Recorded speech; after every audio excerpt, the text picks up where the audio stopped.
Welcome to the Positive Spiritual Living Podcast, brought to you by Unity on the Bay.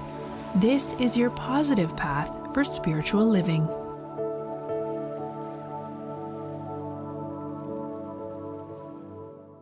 So here we are. This is tea time. This is a very casual conversation with myself, staff member at Unity on the Bay. And I usually have guests that are spiritual authors, spiritual leaders.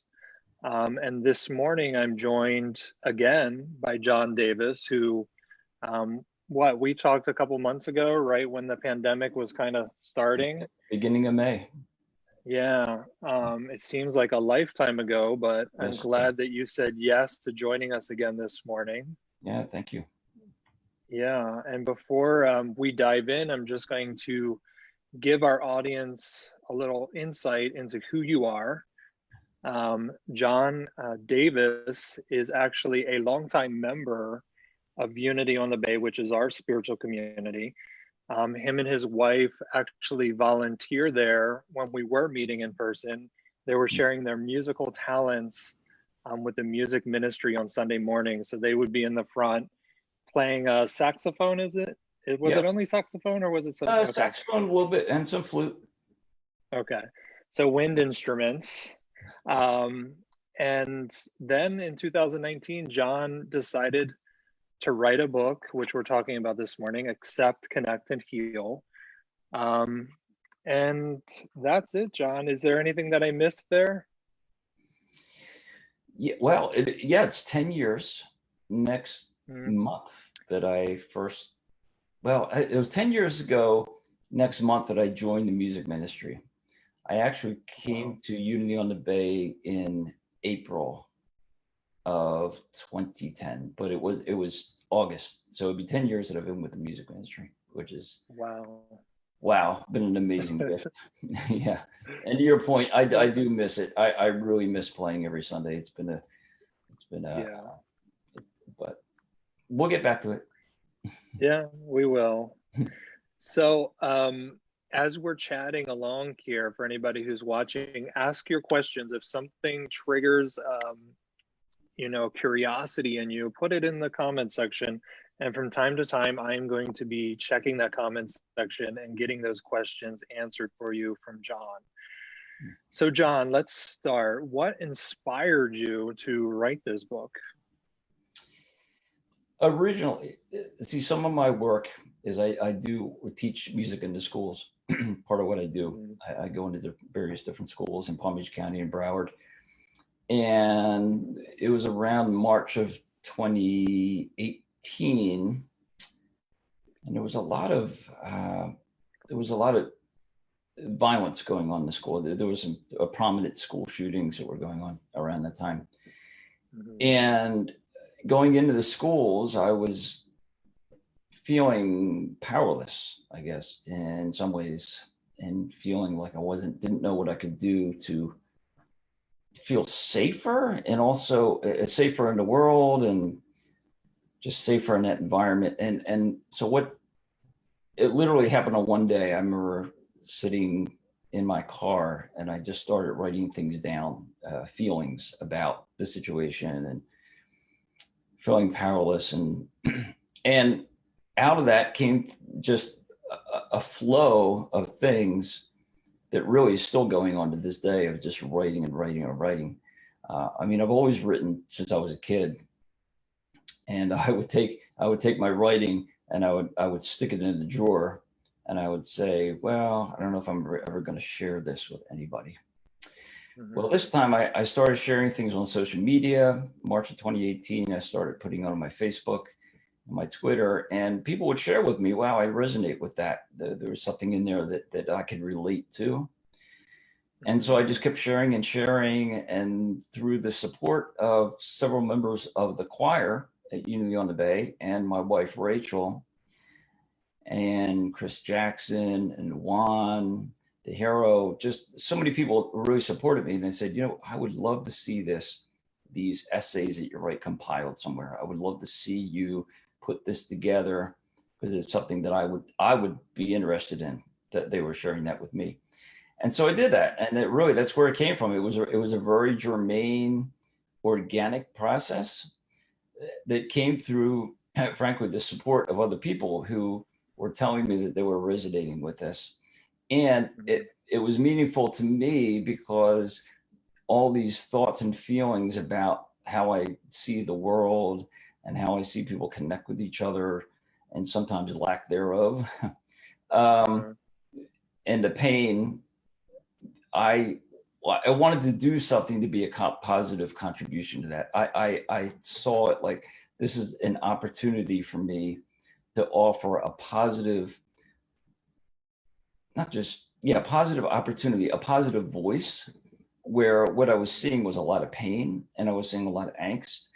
And I made a choice. It was a very conscious choice. I said, everything that I'm going to put out there on social media and all the different forms that I use is going to be geared towards coming up with what I see as a possible solution for helping us. And I see it as coming through me, not from me. It's always been that way when I write. So it's been a very organic process. I really just asked to be used that way, and things just show up. Yeah. I know that before we started this live feed, we were talking about how I've sat down several times to try to write a book, and I heard somewhere, and I don't know who said this, but that we all have a book inside of us that are just waiting to be written. What would you say? What would you say to those people out there that are trying to write books? Like, what advice would you give them? I would invite them to do the best you can, and it's not easy because I struggle with this too, to let go of thinking what you think other people think you should write. In other words, let go of my family thinks I should do this, or this friend thinks I should write this, and really tune into what is important for you to say. I have heard it said, and this is true for me, that when I write, I often write with maybe one person as an audience. Sometimes I do that, where in other words, if I feel I hear some pain in the world, something going on that's causing me stress or other stress, and I say, what would be a message that would be helpful to that person, to that one person. So I do that. There is a lot of times focus on that, and at the same time, I try to go inside my own heart and I say, what's important for me to share with the world? What is going to be something that's important to me? So that's what I would say, get quiet, go into prayer, go into meditation, find what's important to you, figure out what's important to you, and then just share it. There's always going to be somebody that's going to resonate with your message. Always. None of us have a message that nobody can relate to. There's always something that's relatable. We're all connected so much that way, that whatever you share, whatever's important to you, whatever you feel is important to you, somebody else is going to relate to it, because we are connected that way. Yeah, we're all human beings, right?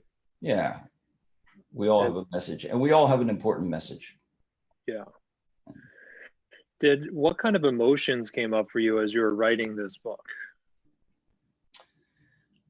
A lot of joy. I would say joy. I would say joy, relief. And I say relief because there were so many years that I had these feelings about what I wanted to say out loud to the world, that I was finally allowing myself to do that. There was a huge wave of relief that I would allow myself to be unbundled that way, or unburdened that way. Mhm. It felt, and I've said this, it felt like taking the brakes off of things. Like I had all these brakes on me, like that were totally self-imposed, about fear and what people would think, and what would people think of me if I said this or that, all these fears that I have found to not be true. Mhm. It's one of the things that I learned at Unity on the Bay, is the realization that I can have my own feelings and my own opinions and thoughts about things. So Mhm. that, one of the gifts, many gifts of coming to Unity on the Bay, is it has given me the freedom to let me out. Mhm. Martha Creek, who's one of the people who really inspires me, told me that I'm being me. So that in itself is a gift, and I say that in a way because everybody has that. Everybody's unique that way. So it's a belief that I can let go of those fears, let go of the thoughts about how other people see me, or how they, and just really get tuned in to my own heart, and go with that. And that usually leads me in a good place. It usually leads me in a joyful place. So the writing for me is it's really a spiritual experience. I really feel that way when I sit down and write, because I write pretty much every day. I'll write something, and when I Mhm. do, I always walk away from it feeling better. I feel like I've been like unburdened somehow. Like I got that out. Whatever that is, Mhm. there's something in me that needed to come out, and I can feel it when I need to write. It's almost it's like an internal, I don't know, like an intuitive nudge or something. It's like, oh, Mhm. you need to write about this, you know. Mhm. And then when I do, it's like, it's Yeah. tremendous relief. Yeah, some would say, and I've heard this said, that like when we write things down on paper, we're like freezing our thoughts in time and space, and then we're really able to reflect on them Yes, instead of keeping them in this mind that's constantly just jumping around, and right. the crazy mind, as they say. Um, I want to pause for a second and just welcome anybody who's joining us right now. You're a little late, but we don't judge you here. This is Tea Time, and I'm talking to John Davis. He's actually the author of Accept, Connect, and Heal. He wrote this book back in 2019. And Tea Time is just a casual conversation. So you get to join in the conversation and ask questions. If there's anything that you're hearing that you relate to, like hit the heart button, hit the thumbs up. Let us know you're there and you're alive, and that the coffee or tea is kicking. Um, so we're going to jump into some of the pages in your book, John. And the first one is page 38. And the title is Our Beautiful Differences Bring Us Together. And I would love it if you'd read us that part of your book, John. Sure. Okay, our beautiful differences bring us together. You and I, are we really that different? Don't we all need air? Don't we all need love? Don't we all need food? Don't we all need to feel accepted? Of course, we have unique qualities. This is good too. But what brings us together as a human family is accepting these beautiful differences, and then ultimately realizing that we need each other to survive. We cannot do this life alone. We are beautifully dependent on each other. Thank you for being the uniquely wonderful person that you are. And thank you for being just like me. I'm just going to let that sink in for our audience right now. Our beautiful differences bring us together. You know, a lot of times I think that we think our differences drive us apart. Mm, And so, John, I love how you go sort of against that grain in your book and you say, no, it brings us together. hmm Um, where did you get this? Where did you get this inspiration from? Like, why was it important for you to write this specific page? Because I've seen a lot of,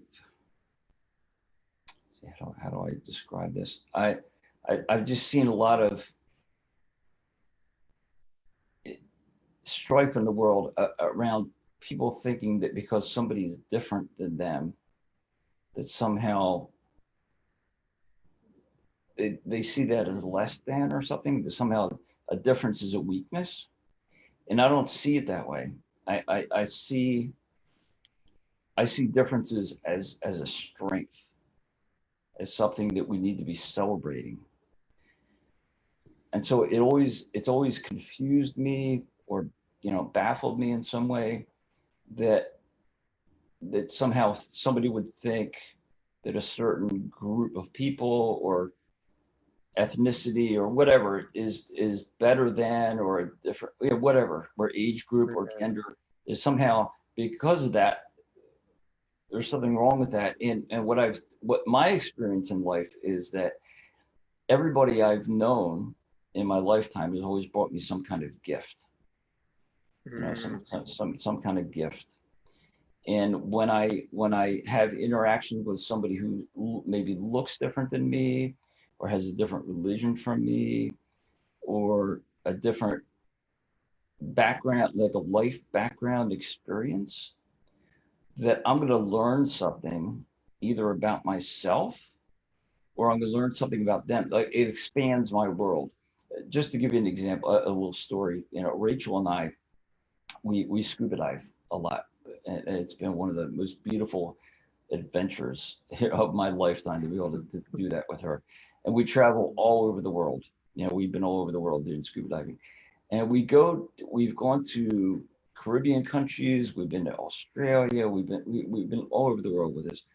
And I've had the experience of being with so many different cultures, so many different people who don't come from the same life experience as me.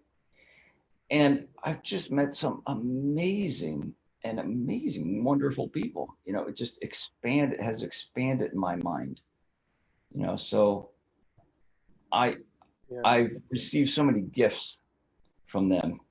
Again, going back to Unity on the Bay, I see as this incredible, beautiful, harmonious community. When I look out in the audience, this is one of the many gifts of being in front, and looking out at the audience, and seeing so many different hues, I guess, beautiful hues, colors, and races, and I realize that we all have something to give to each other.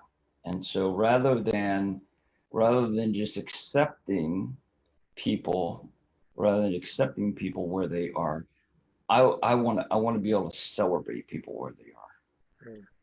Move beyond just acceptance and tolerance. I mean, I believe we need to have acceptance and we need to have tolerance. Absolutely. And I think we need to take a step further, which is not just tolerate and accept, but celebrate them. Like, lift them up and say, wow, this person has something beautiful to share.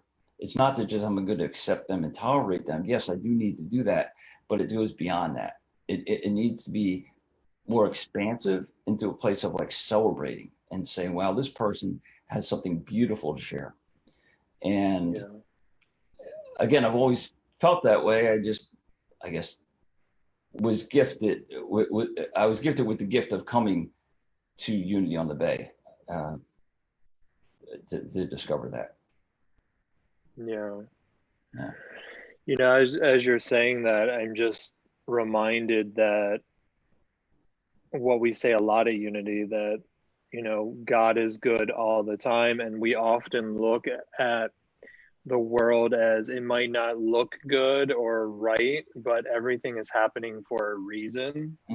We often say that. And so when I think of differences, it's like God put that into place as almost a necessity. And I see two necessities. One, it would be a very boring place to live if everybody looked and acted like me. And the other thing is I really think since God lives within us, God is always seeking to expand. And in order to do that is to interact with things and people that are different than us. And so this idea of difference is perfect. It's right. And I love how you put it in your book. It brings us together. It really does. And we need not to look at it as something that drives us apart. And it's remembering that God made all of us. Yeah. Yeah. We're all one. There's nobody excluded from that. We're all in that. We were all created, by a loving power that really cares about us. They were all in that. It wasn't just one certain group of people, and then somebody left out. That I don't believe that. I grew up in some environments where there was exclusion, and there was limitations, and there was us and them. The us is better, and then the them is less. And I really had to fight against that, internally my whole life, to realize, oh no, it's not us and them, it's we. It's we. It's not us and them. There is no us and them. I mean, the us and them is manufactured. The us and them is a human device meant to either control or manipulate or whatever, but it's not reality. And it doesn't have to be that way. It does not have to be that way. We can choose something different. We can choose a we mentality of, no, we're in this all together. There is no us and them. It's by choice. We can choose to be in the we thinking. We don't have to be in the us and them thinking. It's a choice.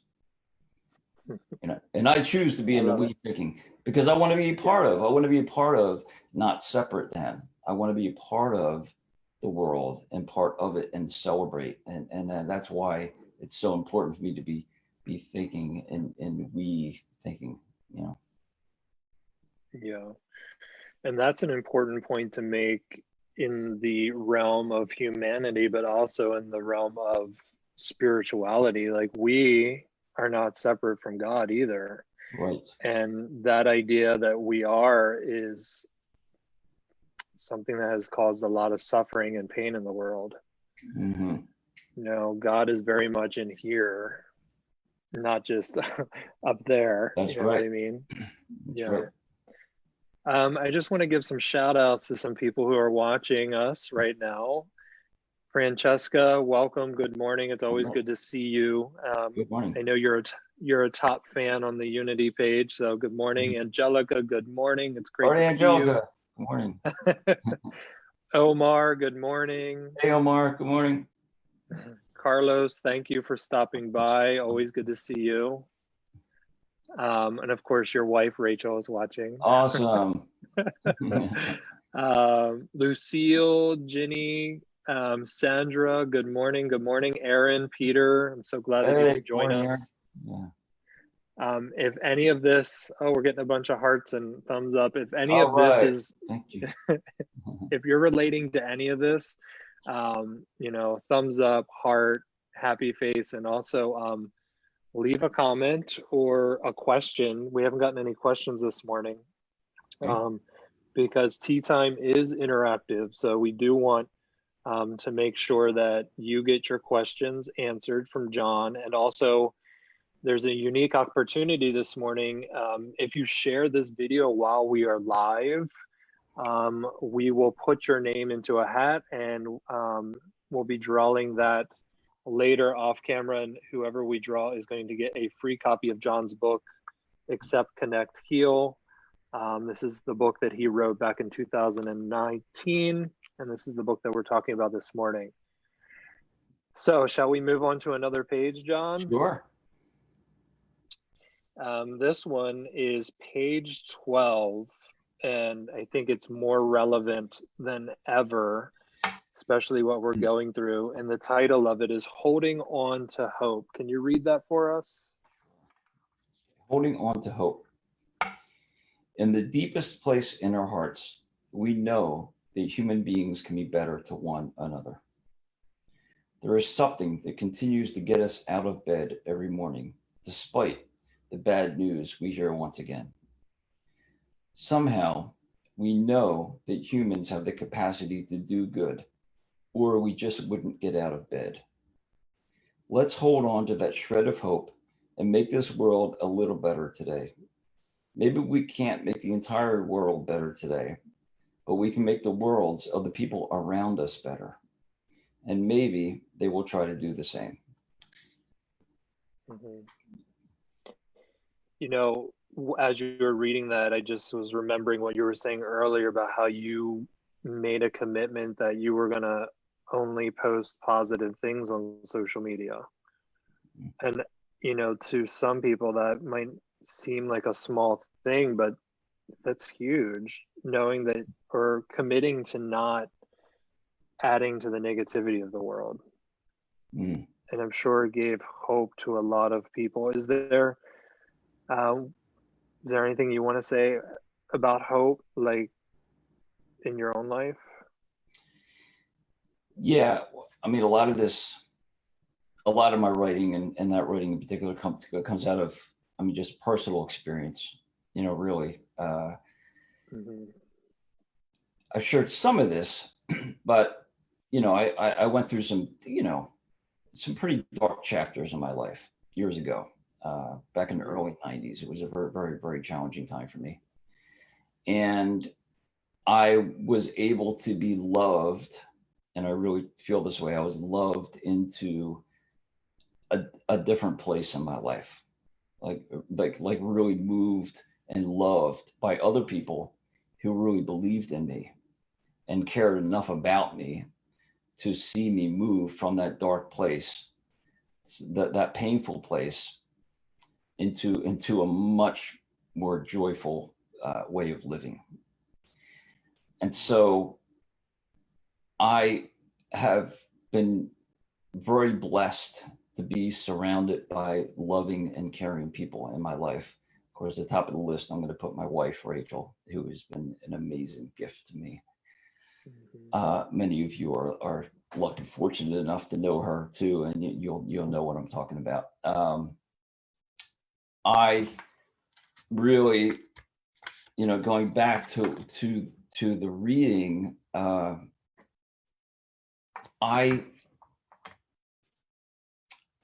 I believe that I can do something positive for the person next to me. You know, I believe that we can all do that, not just me, but we all can share a positive light with the people next to us. And when we do that, hopefully it'll inspire that person to share with somebody else. It's as simple as like going to the store and, wow, this is one of the things that I have a hard time wearing masks. And I know it's important for us to do that from a health standpoint right now because of the pandemic. But when I go to a store and I smile at somebody and the smile comes back, I miss that right now. I do. I miss being able to go out and smile at somebody, you know? But when we can smile at somebody and we can look at them, it could change their whole day. You know, just simple little things, or holding the door for somebody, or saying a kind word to somebody, doing something positive. It can literally, it creates a ripple. In other words, when we do something positive, we can create a ripple. So I hold on to the hope that when each of us makes the conscious choice to do something positive, that it affects everybody, that we all get something out of that. And when I do see something on the news, like I mentioned there, you know, I turn on the news, I see something negative on there, I really try to turn it around to something positive. In what way can we, what can I do today? I guess the question that goes to my head is, what can I do today to share something positive in this energy, to maybe shift the energy in a positive way? What can I do to make a positive difference today?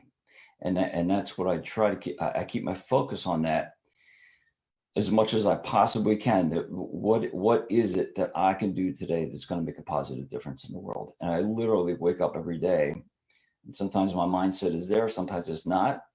But I try to shift back into what can I possibly do today to make a positive difference, and then always trying to inspire other people to do the same thing.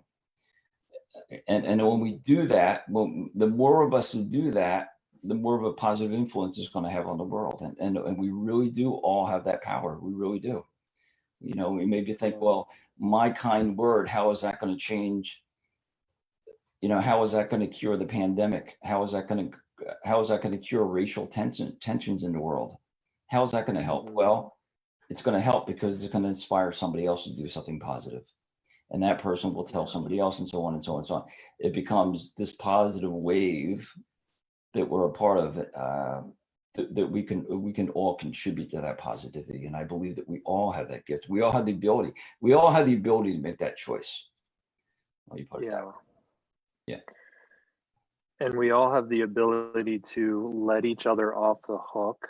I think Chris and Reverend Kevin were talking about judgment last Sunday. Yep. Judgments, and you know what you're saying is we can make a huge impact in the world just through small acts of kindness. A smile, which I miss that too. I miss being able to smile at people and getting that smile back, but I'm learning to smile with my eyes. There you go. That's right. And you can tell too. It does. It works. You can tell when someone's smiling. Absolutely. Yeah, when somebody sees that. But there's a story that I heard, and this is a true story, about a woman who had several cancerous masses. And she went into, she was told that there was no way that the doctor was going to be able to remove all these masses, but she went in for the surgery anyway. And as they were prepping her for surgery, this is a very, I wouldn't say popular surgeon, but a surgeon that was very sought after. And so he often didn't see the patients before they were rolled into the operating room. Well, this particular woman was begging the nurses, please, let me see the surgeon before I go into, the surgery. And there was a high possibility that she was going to die. So the surgeon came in and she grabbed his hand and she looked in his eyes and she goes, I just want you to know that I know that you're going to do the best that you can. And I want you to know that if this doesn't work out, I won't hold it against you. Wow. Right? That's amazing. That's amazing. Yeah. Wow. Well, can you believe that she went through the surgery and the doctor was able to remove all the cancerous masses without there being any issue? And what she did was reinstill hope in him that, that he could do it. She removed that pressure from him. Wow. And so what you're saying is right. Even these small little acts can bring hope back to people. Let people off the hook. All right, it's 9:36 and we are going to tea time until 9:45. So I encourage anyone who's watching to get your questions in now. Again, we're here with John Davis, talking about his book, Accept, Connect, Heal.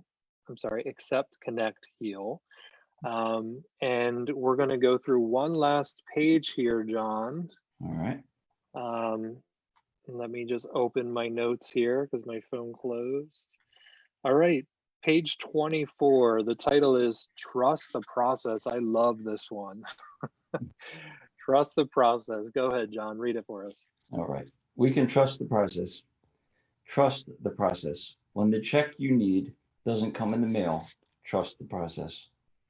When the highway is shut down and you're late to an important meeting at work, trust the process. When the medical diagnosis looks dire, trust the process. When you don't get the job you wanted, trust the process. The creator of the universe knows exactly what we need. And when something is not working the way we expected, our creator has not been thrown off the path. All is still well. We may not know it or believe it yet, but all will be well. This is a tough one for me. I hear you. Trust that process. I love how you started with, when that check doesn't come. Hmm. It's like, I'm sure people watching have lost a job, something's happened in their life where they're in like financial straits, and it's like that's really difficult to trust the process.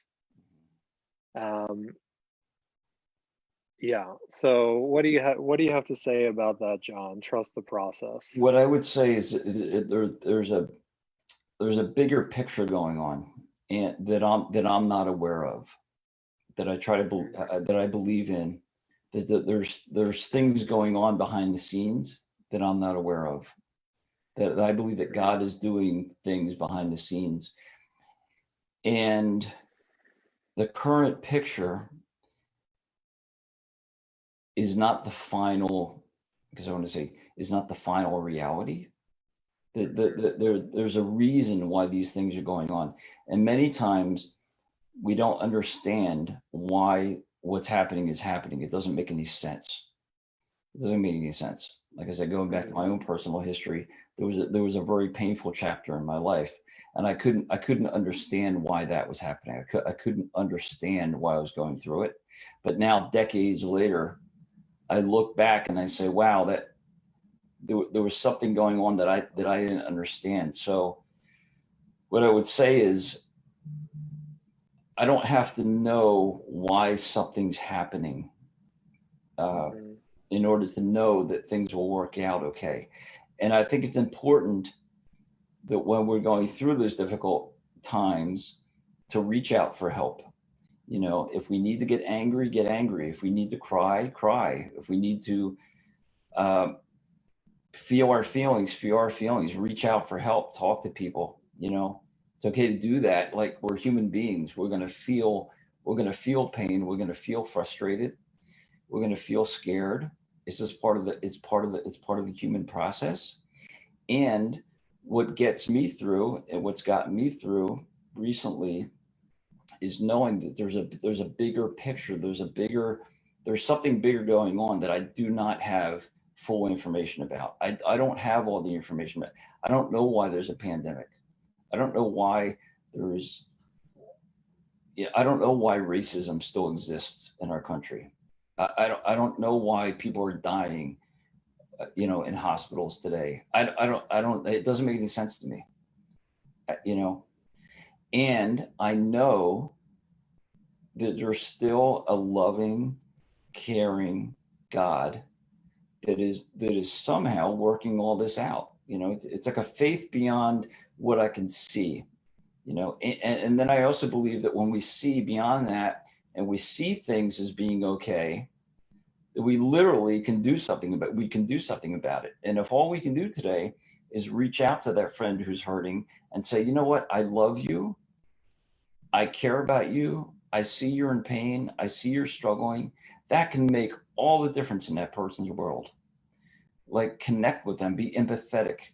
Empathy, I believe, heals the world. And so if we can be empathetic and say, wow, I really understand your struggle, I understand your pain, I'm with you, I'm connecting with you, I believe in you, I believe, I can, and support people in their process as they're in the process. Again, it goes back to this connection thing. If we could be there with them in their process, that they will feel more hope, because they won't feel like they were alone. Because I think that's the lie, a lie that's been perpetuated, is that we're alone somehow, that we can't get help, and it's not true. We are not alone. We're connected to each other, and so when we're in those struggles, we can reach out to people and say, I need help, and there will be somebody reaching back. Somebody will be there to help. Yeah. And so it's all about, again, about connection and being in there with people, being with each other in the struggle and being connected. Mind blown, because I just you, what really struck me about what you said is you're not trying to take somebody out of their process. Correct. You're like just being there to care for them as they move through it. That's right. That's what And we need. That's what we all need. yeah, We need people to be with us and yeah, be with us as we go through our process. Yeah. yeah. It's like I don't know if this is true or not, but like I know that you believe in a loving God. I believe in a loving God. And it's like, even though the process might be tough, it is for our greatest good. It's for our growth or opening our mind. And as you were saying that, it's like, if we can just love people through that process, not rip them away from it, because obviously they need it for something, but Mm, I love you. I'm here for you. I get what you're going through. hmm. I'm here to talk with you. I love that, John. That's what we need right now. We need that more than ever. And we've Mhm. always needed it. But I think There you go. now we really need it to be there for each other, you know? Yeah. Well, wouldn't you know it, right before we're about to end, we're getting our first question. Okay. And this one's coming from Lucas, and he says, "Hi, John. Can you please elaborate what you mean when you tell someone, 'I believe in you'?" It's an awesome question. I would say I believe that you have it within you to make the right choice or a healthy choice or a loving choice for yourself. That I believe that you have the ability to connect with God as you understand, whatever that is for you in the spiritual realm, that you you can get the help you need, or you have it within yourself to make a healthy, loving choice for yourself. So when I say I believe in you, it means that I believe that you have the capability to to be your best self, to be loving, to be kind, to connect with the world in a kind and loving way. And I believe that you can make choices to surround yourself with people that are going to be there for you and support you, whether that's through a job situation or a relationship situation or what a health situation, whatever it is, you have it within you to go to your God and say, I need help, I need support, and that you will be supported. So when I believe in you, I believe that you have the ability to reach out and connect with that energy, that loving energy that's going to help you get the help you need, and not just get the help you need, but you can be loving and kind to yourself. In a lot of ways, that's what the term namaste means. It's like the Yes, divinity in me sees the divinity in you, and it's like, absolutely. I'm acknowledging that there is a divine intelligence inside of you that knows what to do if you sort of surrender to it. Yes. Well, people are just coming with the questions now. I guess they know we're going to be ending this, so we'll take this last one from Carlos, who's been watching this whole time, and he says, "How would you put your book into one sentence for people?"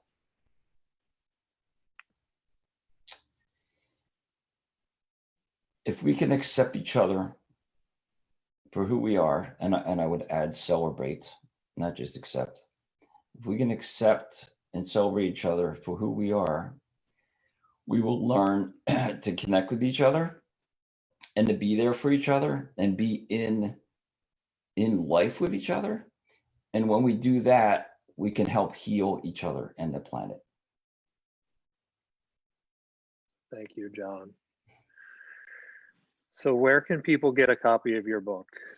You can go to Amazon and just type in accept, connect, heal. It'll come up. You can also go to my website, which is www.anotherdayofmiracles.com, anotherdayofmiracles.com. On that website, you'll see links to my writing on Medium, which is a wonderful writing platform, and Facebook and Twitter. There'll be a connect button on that website to get my book.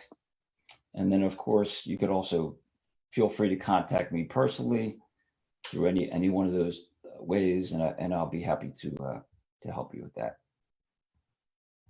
Awesome, John. Thank you. Thank you, Jason. It's been awesome. And this is, yeah, it has been. I always love chatting with you. You too. And of course, seeing you at Unity on the Bay.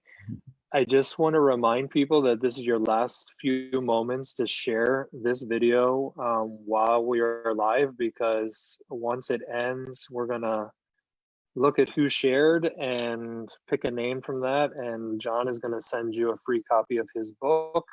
So this is your chance to win a free copy.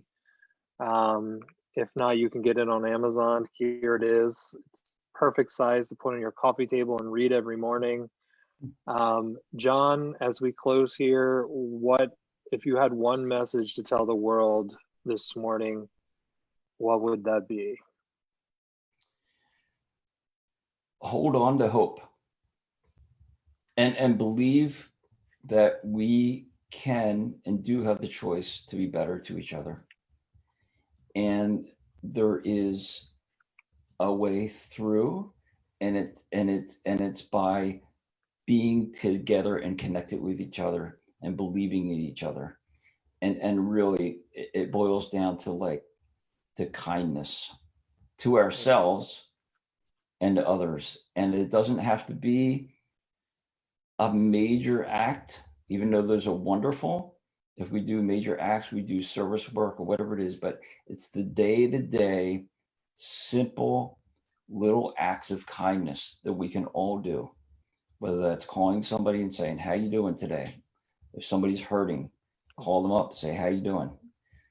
Simple things like that, or just seeing a neighbor and saying, hi, good morning. Do something, maybe stretch outside of the comfort zone. I believe that if we all do those little acts and those things, it builds and builds and builds and builds. And then we have a more beautiful world, which is what we all want. We're all looking for that. I really believe that ultimately we're all looking for connection. We're all looking to be kinder to each other. Some of us just learning how to do that, but we all want that. We all want love, and we all want to be kind to each other. We want to live in that world. I really believe that. I believe that we all want that, and I believe that we can choose to do that. Love it. Thank you for your time, John. Thank you for your wisdom and also your courage to put your thoughts into a book and share them with us. Thank you. It's been wonderful, Jason. You're awesome. And I just want to say publicly, I appreciate everything you do for Unity on the Bay. You are such an amazing gift to our community. You're always out there, whether people see you every Sunday because you're always behind the scenes. But I just want to say publicly how much I appreciate all that you do for Unity on the Bay, and that we all love you and appreciate you. And I just want to say I deeply appreciate what you do for us. You're welcome. My pleasure, and back at you for sure. Thank you for being that example for us. Namaste. Namaste. Bye. Bye.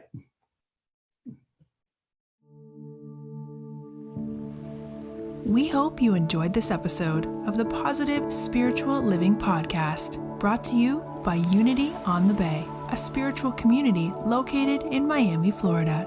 Unity on the Bay is supported by the generosity of its community. If you'd like to make a donation or learn more about Unity on the Bay, please visit unityonthebay.org. You can also follow Unity on the Bay on Facebook, Instagram, and Twitter for even more positive spiritual inspiration. Until next time, thanks for listening and many blessings. Namaste.